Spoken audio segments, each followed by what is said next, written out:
berkaitan dengan kunut. Kita lihat di negeri kita ada yang kunut, ada yang tidak kunut. Yang berkunut mereka ikut mazhabnya Imam Syafi'i dan Imam Malik.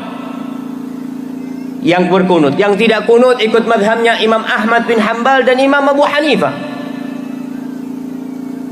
Maka kita lihat orang yang berkunut mazhabnya Syafi'i, dan mereka punya dalil. Bagaimana kalau kita sholat bermakmum kepada orang yang kunut? Ikut kunut. Kalau imamnya nggak kunut, ya jangan kunut. Karena makmum ini ikut imam. Jangan mau jadi imam antum di belakang, imam itu di depan. Jadi kalau imamnya kunut, kunut. Imamnya nggak kunut, nggak usah kunut. Imam Syafi'i mengatakan kunut subuh boleh. Beliau menghasankan hadis-hadis yang memang didaifkan oleh sebagian ulama di antara Imam Ahmad. Jadi ini perselisihan pendapat antara dua imam, Imam Syafi'i dan Imam Ahmad. Imam Syafi'i mengatakan kunut boleh. Dan beliau menghasankan hadis yang berbunyi Nabi SAW tidak pernah tinggalkan kunut selama hidupnya. Imam Ahmad rahimahullah karena ahli hadis, dan Imam Syafi'i pernah berkata, wahai Ahmad, apapun yang sampai kepadamu dari Nabi SAW, maka sampaikan kepada kami karena kau lebih ahli di bidangnya, maksudnya di bidang hadis. Maka Imam Ahmad tapi kena lokasi jauh, Imam Syafi'i ada di Mesir, meninggal di Mesir, kemudian Imam Ahmad ada di Irak. Maka transportasi susah pada saat itu, Imam Ahmad mendapatkan hadis-hadis yang lemah, dilemahkan oleh beliau karena banyaknya ada pertimbangan masalah hadis-hadis rawi. Dan beliau mensahihkan adanya rawi-rawi yang dianggap lemah. Beliau mensahihkan hadis yang berhubungan dengan kunut witir, yang banyak ditinggalkan oleh kaum muslimin. Witir itu justru sunnah, kunut subuh justru terlemahkan hadisnya. Tapi Imam Ahmad itu ditanya, rahimahullah, wahai imam, bagaimana kalau kami sholat di belakang imam yang kunut? Ini dari dulu masalahnya sudah ada. Kata Imam Ahmad, yang tidak mau kunut jangan ikut sholat. Gitu kan? Artinya apa? Kalau ikut sholat kunut bersama mereka, tidak ada sesuatu yang salah di situ. Karena hadisnya masih diperselisihkan tentang kesohihannya. Tapi ini pendapat. Dan dalam kitab Minhajul Muslim nanti kita pelajari ada pasal tertentu nanti tentang pentingnya amar ma'ruf nahi mungkar, bagaimana bermuamalah dengan para ulama, ada babnya sendiri. Bagaimana bermuamalah dengan pemerintah, pemimpin muslim, ini ada hukum-hukum syar'inya. Di antaranya menghormati perselisihan pendapat dalam masalah furu'iyah di antara mereka. Ini soalnya banyak ikhwah yang belajar sunnah sekarang, lalu mereka jadi kaku akhirnya. Harus bisa dibedain ikhwah, mana yang syirik, mana yang sifat yang tidak bisa lagi ditoleransi, dan mana hal yang memang masih ikhtilaf dalam masalah itu. Aturannya, pendapat yang lebih kuat secara dalil bahwasanya makmum tidak boleh menyelisih imam. Kata Nabi SAW, innama ju'ilal imamu liyu'tamma bih. Sungguhnya dijadikan imam untuk diikuti. Fala takhtalifu alaihi, maka jangan kalian menyelisihinya. Kata para ulama maksudnya pada perkara yang zahir. Perkara yang zahir maka kita jangan menyelisih apa? Imam. Ya. Artinya kalau imam melakukan suatu kegerakan kita ikuti. Makanya Nabi mengatakan idza kabbara fakabbiru. Kalau dia takbir maka takbir. Ini gerakan yang zahir. Bukan cara duduknya, bukan cara tasyahudnya, bukan. Itu tidak itu yang dimaksudkan untuk kita ikuti. Artinya jangan kita lambat dari dia, jangan kita kecepatan dari dia. Yaitu pada perubahan-perubahan apa? Gerakan, paham?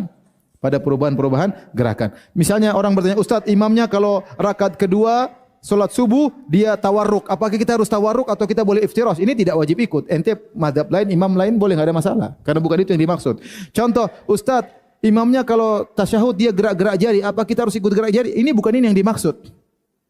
Bukan itu yang dimaksud. Terserah ente mau gerak jari, dia enggak gerak jari, enggak ada masalah. Sama seperti imam kalau ruku dia baca doa rukunya beda, apa kita harus ikut? Kita enggak dengar, bagaimana mau ngikut? Jadi bukan itu yang dimaksudkan, tapi gerakan-gerakan perpindahan itu harus kita ikuti. Kalau imam takbir kita takbir. Oleh dari situ, karena itu maka ulama khilaf tentang bagaimana kalau imamnya kunut. Pendapat yang benar kita ikut kunut. Kenapa? Karena ini masalah ijtihadiyah. Beda kalau imamnya solat subuh rakaat ketiga, ya jangan ikut. Karena ini ngawur, semua sepakat ini ngawur. Tapi ini masalahnya imam melakukan satu perkara ijtihadiyah. Menurut dia kunut adalah sunnah. Maka kita sebagai makmum, karena ini masalah ijtihadiyah, kita ikut imam. Maka ini fatwa Imam Ahmad, fatwa Syekh Utsaimin, fatwa Ibnu Taimiyah rahimahullah, yang Imam Ahmad, Ibnu Utsaimin, Ibnu Taimiyah memandang kunut subuh tidak sunnah. Mereka semua memandang kunut subuh tidak sunnah, tapi mereka semua yang berfatwa berdasarkan dalil yang ada, kalau imam kunut kita ikut apa? Kunut. Anda salat berdiri di depan imam yang kunut. Imam kunut, Anda tidak kunut. Kata Syekh Ibnu Utsaimin. Syekh Utsaimin itu mazhabnya Hambali. Beliau tidak kunut subuh, tapi beliau berfatwa, kata beliau, maka makmum yang tidak kunut, kalau berdiri di depan imam yang kunut, maka dia ikut kunut dengan dalil mengamalkannya dengan mengaminkan. Dalilnya, awas, innama ju'ilal imamu liyutamma bihi, fa qira'atul imam qira'atul makmum. Adapun imam dijadikan untuk diikuti, maka setiap bacaan imam menjadi bacaan makmum. Jika imamnya kunut, maka makmum yang mengaminkan. Persoalan angkat tangan itu persoalan yang lain, karena boleh mengangkat, boleh tidak. Di ketika imamnya kunut, Allahumma hdina fiman hadait, amin. Walaupun Anda tidak kunut subuh, yang Anda pilih tidak kunut, tapi ketika imamnya kunut Anda ikut. Karena mustahil makmum beda dengan imam. Mana ada imam sujud makmum ruku? Makanya kalau imam kunut, antum aminkan. Imam, Allahumma hdina fiman hadait, antum di belakang, amin. Mau ngangkat, silakan. Tidak, nggak ada masalah. Jadi sujud, cukup tangan begini pun boleh. Amin, angkat silakan. Jelas ya? Dan jangan dicela. Allahumma hdina fiman hadait. Bid'ah. Kok bisa sholat di belakangnya? Kalau Anda kunut, imam tidak kunut. Ikuti tidak kunut. Dan tidak perlu sujud sahwi. Ini imam dah sujud. Di atas saja begini.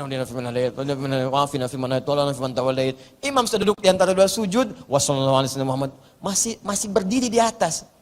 Jangan terlampau soleh. Kalau imam tidak kunut, ikut tidak kunut. Imam salam, selesai sholatnya. Dan tidak usah sujud sahwi. Sujud lagi, Allahu Akbar, bangun, salam lagi. Kenapa sujud lagi? Imamnya lupa nggak kunut. Bukan lupa.